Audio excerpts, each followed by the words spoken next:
प्रेम में कितनी ही बाधा देखी, फिर भी मैंने कृष्ण संग राधा देखी। एक बार फिर से दोहराऊंगा इन लाइनों को। प्रेम में कितनी ही बाधा देखी, फिर भी मैंने कृष्ण संग राधा देखी। प्रेम हमारे भारत में ही नहीं, दुनिया भर के कवियों के लिए, लेखकों के लिए ये एक सबसे महत्वपूर्ण विषय रहा है। और बात अगर प्रेम के साथ राधा कृष्ण की हो तो वो अविस्मरणीय हो जाती है।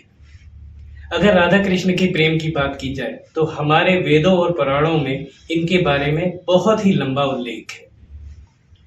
भगवान विष्णु के अवतार श्री कृष्ण इस धरती पर अपनी लीलाएं और मायाओं के लिए ही आए थे। राधा कृष्ण का प्रेम हमारे लिए आज भी स्मरणीय है और हमारे लिए एक ऊर्जा का काम करता है। आज के इस युग में भी राधा कृष्ण का प्रेम हमें प्रेम के साथ चलने को सिखाता है और प्रेम का जीवन में क्या महत्व होता है उसके बारे में जानकारी देता है। प्रेम तो वैसे भी एक ऐसा विषय है जिस पे लेखकों ने बहुत कुछ लिखा है और आज के हमारे इस एपिसोड में हम बात करेंगे श्रृंगार रस की एक कवयित्री अंकिता त्रिवेदी जी के साथ, जिनने राधा कृष्ण को भी अपने आइडियल के तौर पे रखा है। और बहुत सारी बातें करेंगे और जानेंगे उनसे उनकी इस जीवन जर्नी के बारे में, उनकी इस लेखन जर्नी के बारे में और पोएट्री में उनके इनपुट्स के बारे में। तो मैं सुयश और हमारा चैनल कहानियां आज के इस एपिसोड में लाए हैं प्रेम और राधा कृष्ण के विषय पर एक कवयित्री अंकिता त्रिवेदी जी का एक एक्सक्लूसिव इंटरव्यू और बातें करेंगे ढेर सारी उनके साथ। तो स्वागत करते हैं आज की लेखिका और कवयित्री अंकिता त्रिवेदी जी का हमारे चैनल कहानियों में, और सीधा लेखिका से ही सुनेंगे उनका इंट्रोडक्शन। सबसे पहले तो बहुत बहुत धन्यवाद सुयश जी, मुझे इस पॉडकास्ट में इनवाइट करने के लिए और मुझे मौका देने के लिए कि मैं अपनी लेखन की जर्नी को दर्शकों के सामने रख सकूं। तो मैं अपनी परिचय की पंक्तियों से शुरुआत करना चाहूंगी। ज्यादा मुश्किल नहीं मुझे पढ़ना, ज्यादा मुश्किल नहीं मुझे पढ़ना, मोहब्बत की खुली किताब सी सरल हूं मैं। ज्यादा मुश्किल नहीं मुझे पढ़ना, मोहब्बत की खुली किताब सी सरल हूं मैं। किसी के इश्क की अधूरी कहानी नहीं, किसी के इश्क की अधूरी कहानी नहीं, किसी शायर की मुकम्मल गजल हूं मैं। और लिखती हूँ सिर्फ प्रेम, इश्क और मोहब्बत। जैसा कि आप जानते हैं मैं श्रृंगार रस की कवित्री हूँ। लिखती हूँ सिर्फ प्रेम, इश्क और मोहब्बत। प्यार के मौसम की सुहानी सहर हूं मैं। और इस लिविन वाले जमाने में प्रेम का प्रपंच नहीं, 7 जन्म साथ निभाने वाली 7 फेरों की कसम हूं मैं। ठीक है, तो देखा लिसनर्स, 7 जन्म साथ निभाने वाली 7 कस्मों की तरह। तो एक दृढ़ निश्चय के साथ अंकिता त्रिवेदी जी का एक बार फिर से स्वागत करूंगा हमारे चैनल कहानियों में। बहुत सारी बातें करेंगे और थोड़ा सा और बेसिक इंट्रोडक्शन इनके बारे में मैं बताना चाहूंगा अपने यूजर्स को और लिसनर्स को। अपनी बेसिक एजुकेशन इंदौर से पूरी करने के बाद अंकिता जी वर्क लाइफ बैलेंस का एक बहुत अच्छा उदाहरण है। अपने प्रोफेशनल वर्ल्ड को और पैशन को दोनों को एक साथ बैलेंस करके चलती है। स्टेज पे हमेशा से अवेलेबल रहते हैं और बहुत सारे स्टेज परफॉर्मेंस देती हैं। म्यूजिक में इनकी बहुत अच्छी रुचि थी और जिस तरीके से इन्होंने अपने इंट्रोडक्शन में क्लैरिटी दी है, बहुत छोटी उम्र में इन्हें क्लैरिटी हो गई थी कि इन्हें एक राइटर बनना है। अंकिता जी, आपका एक नॉवेल भी अभी अपकमिंग है जिसमें आप अगेन लव स्टोरी और लव श्रृंगार रस के बारे में बात करेंगे। बहुत सारी बातें करेंगे अंकिता जी से और जानेंगे एक कवयित्री की जर्नी कैसी रहती है। सो अंकिता जी, एक बार फिर से स्वागत करूंगा आपका और अपने लिसनर्स को चाहूंगा कि आप हमारे लिसनर्स को और खासकर अपकमिंग पोएट्स और ऑथर्स को अपनी जो जर्नी है आपकी लिखने की और उसमें कई सारे चैलेंजेस आपने फेस किए होंगे, उनको कैसे ओवरकम किया उसके बारे में चर्चा करेंगे। तो जैसा आपने बताया कि आपने एक बहुत छोटी उम्र में ही डिसाइड कर लिया था कि आपको आर्ट प्लेटफॉर्म पे जाना है और खासकर पोएट बनना है, तो श्रृंगार रस का सिलेक्शन भी एक डे वन से आपके साथ हुआ था या एक समय के बाद आपको रियलाइज हुआ कि श्रृंगार रस में आप जा सकते हैं? नहीं, श्रृंगार रस का मैंने जब सोचा कि मैं श्रृंगार रस लिखूंगी, ये पहले से ही मेरे माइंड में क्लियर था। जब मैंने ये सोचा था कि मैं एक राइटर बनूंगी, मैंने एक बहुत ही यंग एज में, जैसे जब मैं 10th और 11th में थी जी, तब 10th की गर्मियों की छुट्टियों में मैंने लव स्टोरीज नॉवेल्स पढ़ना स्टार्ट किया था। जो इंग्लिश नॉवेल्स होती है, जो हिंदी नॉवेल्स होती है, वो मैंने पढ़ना स्टार्ट किया था। तब से मेरा जो इंटरेस्ट था वो लव स्टोरी में धीरे धीरे डेवलप होता गया। और 11th में आते आते मैंने मेरा पहला कविता लिखी थी, पहली कविता मैंने 11th में लिखी थी। और तब मैंने सोचा था कि मेरे को कवित्री ही बनना है। राइटिंग में मेरा इंटरेस्ट था, नॉवेल्स पढ़ पढ़ के मुझे ऐसा लगने लगा था कि कुछ तो बात है, ऐसे बहुत से लोग होते हैं जिनमें बहुत सारी कहानियां छुपी होती है। जी बिल्कुल। राइट। तो और वो उन कहानियों को बाहर आना चाहिए। तो तब मेरे माइंड में क्लियर था कि मैं पोएट बनूंगी और राइटर बनूंगी, और लिखूंगी तो सिर्फ लव स्टोरीज लिखूंगी। जी, तो जैसा लिसनर्स ने सुना कि पहले ही डिसाइड कर लिया था कि पोएट बनेंगे, और लिखने के लिए भी सेगमेंट क्लियर कर लिया था कि लव स्टोरीज के बारे में लिखेंगे। जैसे कि कहा जाता है श्रृंगार रस या प्रेम एक बहुत वास्ट, एक बहुत बड़ा जॉनर होता है पोएट्री के लिए, राइटिंग के लिए। तो उसमें भी कोई स्पेसिफिक जॉनर आपने रखा है? जैसे आपने बताया था कि आप राधा कृष्ण जी को अनुयायी करती हैं। अब हमारे देश में प्रेम का अर्थ ही है राधा कृष्ण। जी बिल्कुल। मेरे लिए तो यही है। मेरे लिए अगर मुझसे अगर कोई पूछता है कि प्रेम का अर्थ क्या है, तो मेरे लिए प्रेम का अर्थ सीधा एक शब्दों में है राधा कृष्ण। और मैं उन्हें बहुत मानती हूँ, उनके प्रेम को भी बहुत मानती हूँ। तो ऐसा कोई स्पेसिफिक ये नहीं है कि सिर्फ मैं उन्हीं पे लिखती हूँ, पर मैं हर तरह के प्रेम पे लिखती हूँ। जी। जैसे लवर्स का भी प्रेम होता है, माता पिता का भी प्रेम होता है, सिबलिंग्स का भी प्रेम होता है, पर लिखती मैं प्रेम पर ही। तो प्रेम की जैसे कोई स्पष्ट परिभाषा नहीं होती है, प्रेम का अर्थ अपने आप में ही एक प्रेम होता है। exactly. तो बहुत ही बड़े टॉपिक पे हम और कंटिन्यू बात करेंगे। जैसे आपने बताया अंकिता जी कि आप राधा कृष्ण पे लिखती हैं, या राधा कृष्ण को आप अपना आइडियल मानती हैं प्रेम के लिए, और वैसे भी राधा कृष्ण को प्रेम के लिए सबसे बड़ा आइडियल माना जाता है इस ब्रह्मांड में। तो क्या आपने राधा कृष्ण जी के ऊपर भी कुछ कविताएं लिखी होंगी? जी, मेरी एक 4 लाइनर है जो मैंने कृष्ण जी को डेडिकेट की थी। जब मैंने लिखी थी अपने लेखन के शुरुआती दिनों में, जब 11th में मैंने अपनी पहली कविता लिखी थी। उसके बाद मैंने ये 4 लाइनर सेकेंड क्रिएशन थी मेरी, ये जो 4 लाइनर था। अच्छा। जो कृष्ण जी को डेडिकेटेड है, तो वो मैं सुनाना चाहूंगी। बिल्कुल। कि संसार के नियमों से परे मुझे तुझसे प्रीत है ऐसी। अब कुछ रिलेशंस ऐसे होते हैं जिनका कोई नियम नहीं होता। जी। जैसे लोग कुछ ये भी मान्यता है कि कुछ लोग कहते हैं राधा कृष्ण की शादी हुई थी, कुछ कहते हैं कि नहीं हुई। तो ऐसे कुछ प्रेम होते हैं जिनमें कोई नियम लागू नहीं होता, हम विदाउट रीजन बस किए जा रहे हैं, या हमें पता है कि इसका कोई आगे डेस्टिनेशन है या नहीं है, बट स्टिल हम उस प्रेम को कंटिन्यू करते हैं। तो उसी तरह के एक प्रेम पे लिखा था ये कि संसार के नियमों से परे मुझे तुझसे प्रीत है ऐसी। संसार के नियमों से परे मुझे तुझसे प्रीत है ऐसी, प्रेम करूं तो राधा और पूजू तो मीरा जैसी। ये मैंने कृष्ण जी को डेडिकेट की थी। प्रेम करूं तो राधा और पूजू तो मीरा जैसी।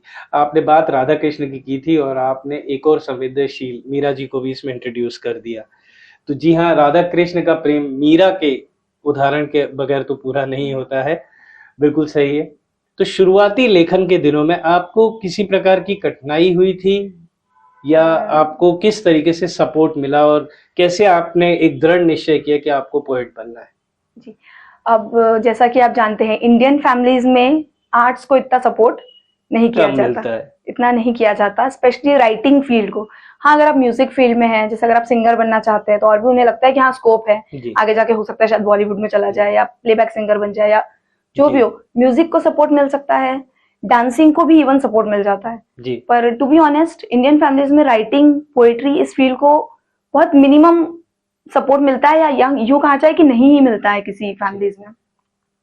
तो इंडियन फैमिली में होने के नाते ऑब्वियसली मैंने भी ये थोड़ी प्रॉब्लम फेस की। स्टार्टिंग डेज में मेरी फैमिली को भी यही लगता था कि writing is not a career to pursue, कि राइटिंग आप एज अ करियर परस्यू नहीं कर सकते, ये एज अ हॉबी ठीक है, बाकी करियर तो आपको जॉब में ही बनाना है, या तो आईटी सेक्टर में जाना है, या इंजीनियरिंग करनी है, या डॉक्टर बनना है, जो भी है। एक इंडियन फैमिली की जो एक टिपिकल इंडियन फैमिली की थिंकिंग कह सकते हैं हम, वो होती है। तो ऑब्वियसली मैंने भी इन प्रॉब्लम्स का फेस किया है, क्योंकि मेरी फैमिलीज, इवन आज तक मेरी फैमिली में कोई ये मानने को तैयार नहीं है कि writing as a career pursue किया जा सकता है।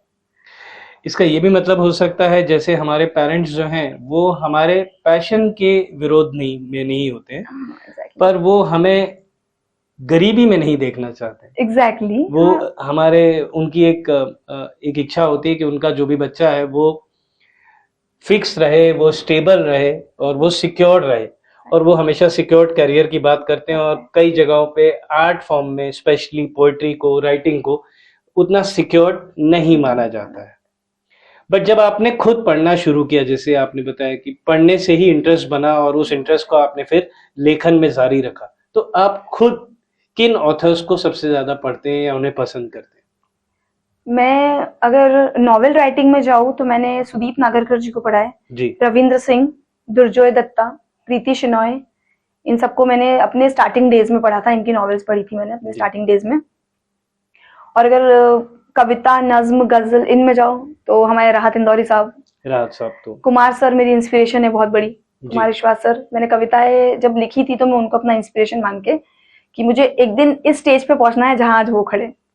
जाहिर सी बात है, कुमार विश्वास जी को हिंदी साहित्य का एक रोल मॉडल, एक आइडियल की तरीके से माना जाता है। और जिस तरीके से उन्होंने इस इंस्टाग्राम और रील की इस इंडस्ट्री में और रील के इस जनरेशन में हिंदी साहित्य को जो ऊंचाइयां दी हैं Yes, sir. वो काबिले तारीफ है। और जाहिर सी बात है, हर हिंदी पोएट कुमार विश्वास जी को अपना आइडियल मानता है और चाहता है उनके पास तक पहुंचना। आप अपनी जो किताब लिख रही हैं, जिसमें आपने बताया कि वो अगेन एक लव स्टोरी है, बट उसमें एक ट्विस्ट है, एक ट्रायंगल है, तो क्या उस किताब के बारे में थोड़ा और बताना चाहेंगे हमारे व्यूअर्स को? तो जैसा कि मैं बताना चाहूंगी, मैंने अपने इस किताब लेखन की शुरुआत 2018 दिसंबर से की थी, जहां तक मुझे याद है। और तब मेरे दिमाग में एक प्लॉट चल रहा था कि मैं एक लव स्टोरी लिखूंगी। और वो प्लॉट एक, मैंने एक्चुअली लाइफ में कोई एक ऐसी चीज फेस की है या ऐसी चीज देखी है जिससे मुझे ये इंस्पिरेशन मिली कि उस चीज को हम किसी स्टोरी में तब्दील कर सकते हैं। तो उस टाइम पे मैंने सोचा था कि मैं एक नॉवेल लिखूंगी और 2018 में इसकी शुरुआत हुई थी। काफी सारे बीच में अड़चने भी आई, जैसा कि आप जानते हैं 2025 आ चुका है और मेरी नॉवेल अब एडिटिंग तक आई है। तो काफी समय लग गया मेरी उस नॉवेल लिखने में, क्योंकि बीच में मेरे कुछ ऐसा फेज भी आया लाइफ में जब मैंने लिखना कुछ दिनों के लिए बंद कर दिया था, या मुझे बंद करना पड़ा था किसी रीजन की वजह से। तो वो इसलिए इतनी जल्दी कंप्लीट नहीं हो पाई, पर अब फाइनली वो कंप्लीट और एडिटिंग तक पहुंची है। तो अब बहुत जल्द वो दर्शकों के बीच आएगी। और ये एक लव स्टोरी है जिसमें आपको एक ट्विस्ट देखने को मिलेगा कि प्यार किस हद तक जा सकता है। लोग कहते हैं ना कि प्यार की कोई हद नहीं होती, सीमा नहीं होती, या प्यार को बयां नहीं किया जा सकता। यहाँ पे भी मैं अपनी एक लाइन है वो बताना चाहूंगी कि कैसी शर्म क्या हया करे, कैसा डर कैसी शर्म क्या हया करे, अल्फाजों की औकात क्या जो मेरा इश्क बयां करे। ऐसे लोग कहते हैं कि अल्फाजों से इश्क को बयां नहीं किया जा सकता, और किस हद तक प्यार जा सकता है या किस हद तक कोई किसी से प्यार कर सकता है या उस प्यार को पाने के लिए कोई किस हद तक जा सकता है, उस पर ये नॉवेल है। तो बहुत इंतजार रहेगा लिसनर्स। जैसा आपने सुना कि प्यार, प्रेम की कोई हद नहीं होती, कोई सीमा नहीं होती, और प्रेम पाने के लिए इंसान किसी भी सीमा को पार कर जाता है।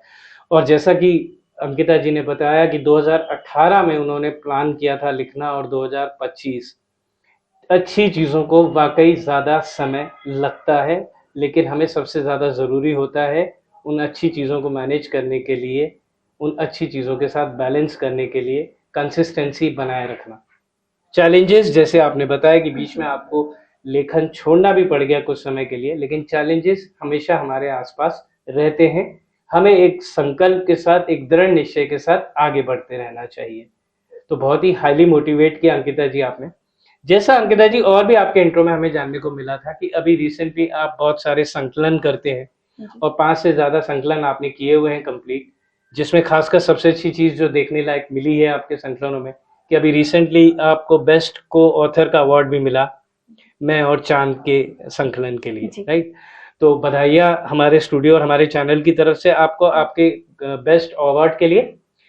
मैं और डिटेल में जानना चाहूंगा अंकिता जी, खासकर उन व्यूअर्स के लिए जो अभी अपकमिंग ओपन माइक्स में आना चाहते हैं, परफॉर्मेंस करना चाहते हैं या स्टेज से रिलेटेड रहना चाहते हैं। तो जब आपने स्टेज स्टार्ट किया तो डेफिनेटली आपको भी कुछ चैलेंजेस को फेस करना पड़ा होगा। कैसी रही आपकी स्टेज की जर्नी? क्या डे 1 आपको मौका मिल गया था? नहीं, डे 1 तो मौका नहीं मिलता है सुरेश जी। जैसा कि जब हम लिखना शुरू करते हैं या जब हम ये सोच लेते हैं कि अब हमें स्टेज तक जाना है, जैसे राइटर्स 2 टाइप के होते हैं। एक होते हैं जो लिखते हैं और स्टेज पे परफॉर्म करते हैं, और एक होते हैं जो लिखते तो है पर कहीं परफॉर्म नहीं करते। जी बिल्कुल। उनकी कविताएं कहीं मतलब पब्लिश होती है बट वो अज्ञात नाम से पब्लिश होती है, कोई जानता नहीं है उन्हें। तो मैं हूं एक एक्सट्रोवर्ट पर्सन। मुझे शुरू से ही, मैं बहुत जल्दी लोगों के साथ कंफर्टेबल हो जाती हूँ, स्पेशली अगर वो आर्टिस्ट है तो। जी बिल्कुल। तो और मैंने डे 1 से ही सोचा था कि अगर मैं राइटर बनूंगी, पोएट बनूंगी, तो मैं दुनिया के सामने आऊंगी। मुझे से अज्ञात नहीं राइटर नहीं बनना था। मैं हमेशा से जी। मैंने ये सोचा था कि अगर मैं लिखूंगी तो मैं 100% अपना जो स्किल्स है वो दिखाऊंगी स्टेज पे जाके और दुनिया के सामने आऊंगी। और एक फेम की इच्छा हर किसी को होती है, जी। तो मुझे भी ये था कि मुझे भी एक बार ऐसा फेम मिले। तो जब मैंने अपनी शुरुआत मैंने ओपन माइक से की है। जो छोटे छोटे ओपन माइक्स होते थे, मैंने वहां जाके परफॉर्म करना शुरू किया। और मैंने ये देखा, अपने इतने 5 साल हो गए आज मुझे ओपन माइक्स में परफॉर्म करते करते, और मैंने ये देखा इतने सालों की जर्नी में कि अगर जब भी आप स्टेज में जाते हैं तो सबसे पहली चीज आप ये सोच के स्टेज पे चढ़िए कि मैं स्टेज पे हूं और मेरे सामने कोई नहीं बैठा है, कोई नहीं है। पूरा स्टेज के सामने जितनी भी ऑडियंस है ना, सब खाली है, मैं अकेली वहां पे पढ़ रही हूँ या मैं अकेली वहां पे बोल रही हूँ। क्योंकि अगर आप ये सोचेंगे कि सामने कोई बैठा है, वो क्या सोचेगा, अगर मैंने कुछ गलत बोल दिया वो हंसेंगे, तो ऐसे तो फिर आप स्टेज प्रेजेंस नहीं कर पाएंगे। ये मैंने फील किया।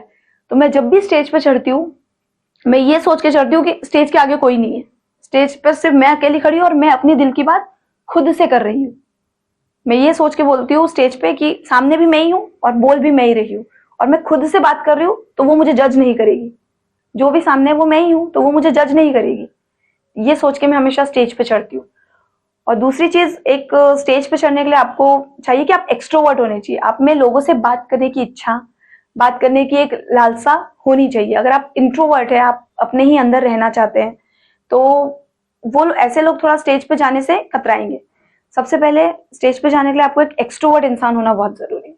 और ये सोचकर चढ़िए कि मैं जो भी बात कर रही हूँ वो खुद से कर रही हूँ, तो सामने मुझे कोई जज करने वाला नहीं है। तो देखा लिस्टर्स, आपने 2 बहुत ही इंपॉर्टेंट टेक अवे हमें मिले हैं अभी अंकिता जी से बात कर खासकर अपकमिंग आर्टिस्ट के लिए, कि आपकी पर्सनालिटी अगर एक्सट्रोवर्ट है तो आपकी पर्सनालिटी आपके आर्ट फॉर्म में बहुत ही ज़्यादा उपयोगी हो सकती है। और दूसरी चीज़ कि स्टेज फियर से निकलने के लिए सबसे ज़्यादा ज़रूरी होती है एक आर्टिस्ट के लिए उसके अपने विचारों की अभिव्यक्ति। वैसे भी लेखक जब लिखता है तो वो अपने ही विचारों की अभिव्यक्ति करता है, और अगर वो अपने ही विचारों को बहुत ही स्पष्ट तरीके से कम्युनिकेट कर ले तो उसे किसी भी प्रकार के स्टेज फियर की ज़रूरत नहीं पड़ेगी। तो बहुत बहुत बहुत ज़्यादा इंसाइट हमें मिला, और ये डेफिनेटली अपकमिंग परफॉर्मर्स के लिए और अपकमिंग आर्टिस्ट के लिए एक टेक अवे हो सकता है। अंकिता जी, आप तो रेगुलरली स्टेज पे परफॉर्म करते हैं, एक रिक्वेस्ट रहेगी कि क्या आप अपनी पोएट्री में से कुछ पॉम हमारे चैनल पे पढ़ना चाहेंगे प्लीज? जी बिल्कुल। जी, जो भी आपको लगता हो जो सबसे बेस्ट हो, हमारे लिसनर्स के लिए बहुत ही चेरी ऑन द केक हो जाएगा ये। जी जी, मैं एक पोएम पढ़ना चाहूंगी जो मैंने लास्ट ईयर कृष्ण जन्माष्टमी के दिन लिखी थी। जी बिल्कुल। कृष्ण जी के लिए। जी। मैंने लास्ट कृष्ण जन्माष्टमी के दिन कृष्ण जी को डेडिकेट करते हुए लिखी थी। मैं वही आपके स्टेज पे पढ़ना चाहूंगी। श्योर, बिल्कुल। और उस पोएम को अभी 1 साल हो चुका है कृष्ण जन्माष्टमी के दिन, और ये मैंने एक स्टेज पे पढ़ी थी जी। और कृष्ण जी की कृपा से वो बहुत पसंद की गई थी। जी। तो मैं वही यहाँ पढ़ देती हूँ। जी बिल्कुल बिल्कुल। गोलोक में हुए जुदा राधा से, गोलोक में हुए जुदा राधा से भूलोक सजाने को, गोलोक में हुए जुदा राधा से भूलोक सजाने को, वर्षों प्रेम से जुदा रहे प्रेम का असली मतलब समझाने को। वर्षों प्रेम से जुदा रहे। जिनसे पहले लिया जाता है राधा रानी का नाम, जिनसे पहले लिया जाता है राधा रानी का नाम, आज आए थे संसार में वो यशोदा के लाल। पुत्र थे वो देवकी कोख के, पुत्र थे वो देवकी कोख के, जेल में खोली थी आंखें, दुष्ट मामा कंस अनजान थे, काल आ गया है उनके आगे। पिता वसुदेव छोड़ आए थे उन्हें गोकुल नगरी, पिता वसुदेव छोड़ आए थे उन्हें गोकुल नगरी, यशोदा की गोद में देख उस लल्ला को सबकी आंखें छलकी। बड़े लाड़ प्यार से पला वो लल्ला मैया को खूब नचाता था, बड़े लाड़ प्यार से पला वो लल्ला मैया को खूब नचाता था, माखन चोर कहलाता गोपियों को भी खूब सताता था। हर पल नटखट हट करते थे दाऊ की एक न माने, हर पल नटखट हट करते थे दाऊ की एक न माने, पर जब भी मैया डांट लगाती दाऊ ही आते थे बचाने। पूरी गोकुल नगरी सजी रहती जिनकी प्यारी मुस्कान से, पूरी गोकुल नगरी सजी रहती जिनकी प्यारी मुस्कान से, प्रेम का मतलब जाने संसार उसी राधा के शाम से। बांसुरी बजाते रास रचाते बरसाने के आंगन में, बांसुरी बजाते रास रचाते बरसाने के आंगन में, राधा सुध-बुध खो बैठी प्रेम के पावन प्रांगण में। हे मुरलीधर, हे मुरलीधर, अब कलयुग में तुमको आना होगा। हे मुरलीधर, अब कलयुग में तुमको आना होगा। ईर्ष्या से भरे इस संसार को प्रेम का राग सिखाना होगा। कि हे मुरलीधर, अब कलयुग में तुमको आना होगा। ईर्ष्या से भरे संसार को प्रेम का राग सिखाना होगा। इस युग में सिवाय छल के कहाँ कुछ पलता है। इस युग में सिवाय छल के कहाँ कुछ पलता है। दिखावे वाली दुनिया में अब राधा श्याम सा प्रेम कहाँ मिलता है। तो आओ न कन्हैया, तो आओ न कन्हैया, इस युग को बांसुरी सुर सा सजा दो। तो आओ न कन्हैया, इस युग को बांसुरी सुर सा सजा दो। ईर्ष्या, लोभ, नफरत सब मिटाकर संसार को फिर से स्वर्ग बना दो। संसार को फिर से स्वर्ग बना दो। बहुत ही डीप और बहुत ही इंफॉर्मेटिव एक फॉर्म हमको सुनने को मिली अंकिता त्रिवेदी जी से, खासकर कृष्ण जी के लिए। जिस तरीके से उन्होंने पहले ही बताया था कि वो राधा कृष्ण की बहुत बड़ी अनुयायी हैं, और जिस तरीके से उन्होंने कृष्ण जी का उल्लेख किया, वैसे भी इस सृष्टि में अगर एक कंप्लीट जेंटलमैन अगर किसी को कहा जाता है तो वो कहा जाता है भगवान श्री कृष्ण को। जिस तरीके से उन्होंने लीलाएं रची, वो एक बड़ा उदाहरण होते हैं कंप्लीट जेंटलमैन का।